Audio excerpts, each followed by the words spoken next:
Hello, welcome back to the channel. Today, we're diving straight into how to use Airtable to track your personal health goals. First up, open your Airtable and create a new base.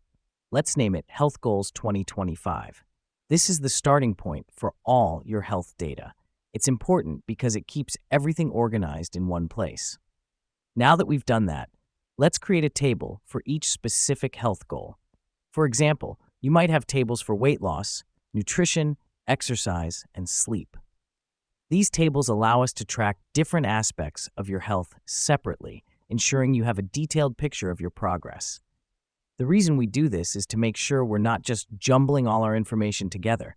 Instead, we're creating a system that's easy to navigate and makes sense to us.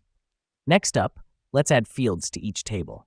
These could include date, current status, and target for each goal. This helps us because it allows us to keep a clear record of where we are and where we want to be.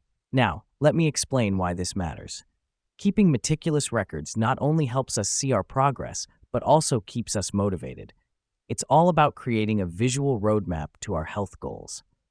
Finally, regularly update your tables and fields. The key to making this work is consistency. Keeping up-to-date records helps you understand your progress and adjust your strategies as needed.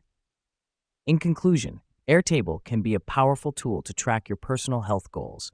By creating a base, adding tables, inserting fields, and updating them regularly, you can create a personalized health tracking system.